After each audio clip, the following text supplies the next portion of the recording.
What's up, guys? It's Freeman here with the PropertyTales podcast. I'm in downtown Corbin with Rocio Gonzalez, and we're here at the Folktale Coffee and Bakehouse. The owner, DJ Allen's going to treat us to dinner, some wine, dessert, and we're excited for you guys to check it out. What's up, DJ? Well, hello.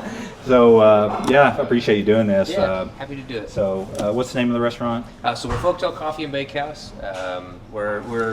We've started 3 years ago as a bakehouse and coffee shop, craft coffee shop, and we've really maneuvered ourselves more into being sort of a breakfast, lunch, and dinner restaurant. So I'm from the Loire Valley by this producer, Timothy DeLale. My understanding of this producer is he's probably Timothée. Timothy. How do you pronounce that? How would you pronounce it? Labourette. Oh, I can't do it specifically in the Loire Valley right now. So there's only 8,000 bottles that he produces every year, and really, we bought about a dozen of them. So we didn't go buy a huge part of it. A little bit of that. Folktale. I hope it's worth it because I'm breaking my diet. So, oh my god! Yeah. Okay. I'm sick Monday, Tuesday, and Wednesday, maybe Thursday. So what we've got here, I'm salivating. this is a highly sought after French cheese here. This is French? Yes, ma'am. Which kind of? So it's a cow cheese. Let's try a little bit. Wait, explain. Kind of, wait. No, go ahead. It's similar to somewhere between like Gouda and Parmesan, but it's nuttier, earthier.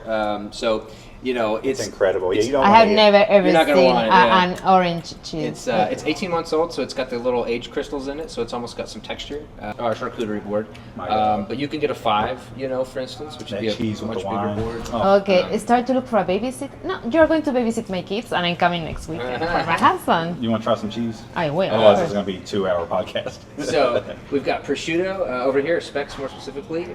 We've got candied walnuts. We've got some house-made jams, house-made bread, house pickled onions. I think, of course, the shipping and all that. But Murray's is great, man. All right, so I've mixed the goat Oh my cheese. god! No, do it, man. So What are you doing? we designed this board so that you could run. You could take a piece of cheese and a cracker or a bread, and you could run it through everything, and it would taste good. I didn't do it on purpose, but I'm very happy I did. All right. So what is this? So this is prosciutto, more specifically a speck.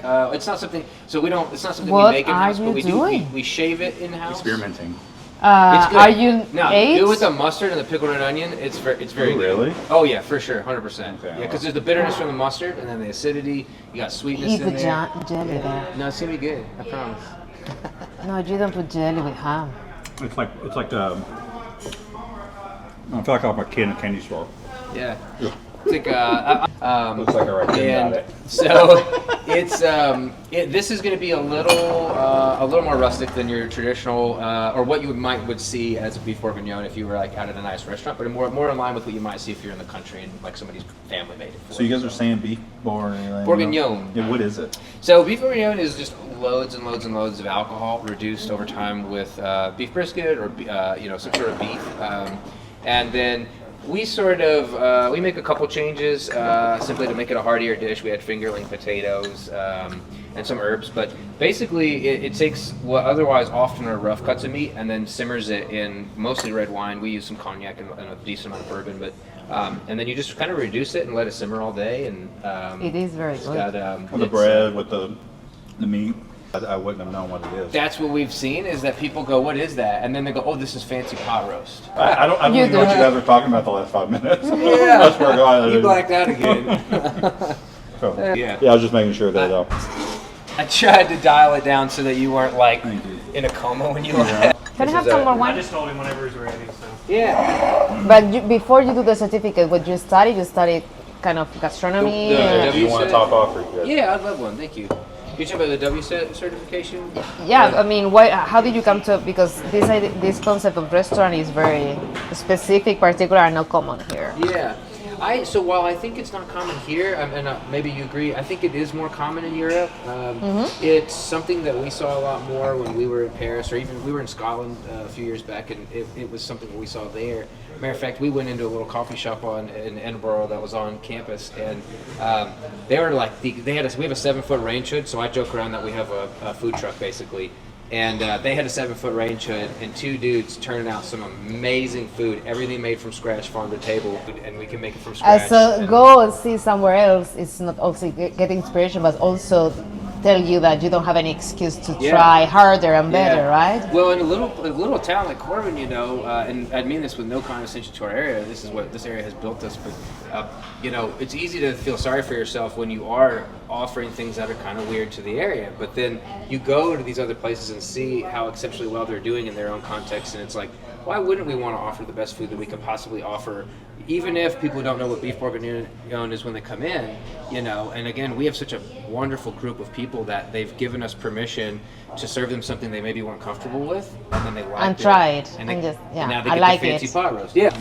Oh my God! I'll answer that Away question quickly, and then I'll explain what we got. Barrett's? Thanks.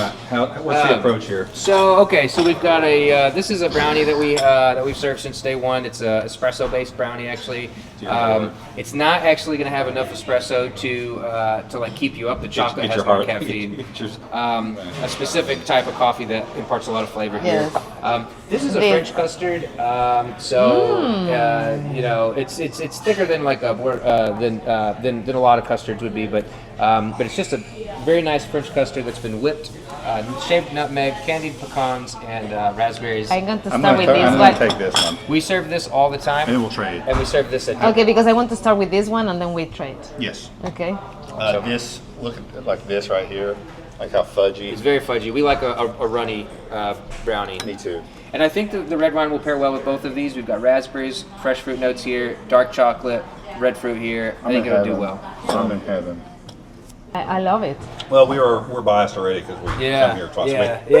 Yeah. But I didn't know that I mean, I to be honest, I saw a sign when we come here to lunch, like, we're open for dinner now. But I wasn't sure, like, what kind? Like, because as we say, breakfast or lunch is very decontract. It's not a formal restaurant. You come, you order, but it's very decontract. It's very cool. So I wasn't sure what to expect. Is a dinner like burger? Is a dinner to come we have a burger. But when you don't know what to expect, is how I handling this.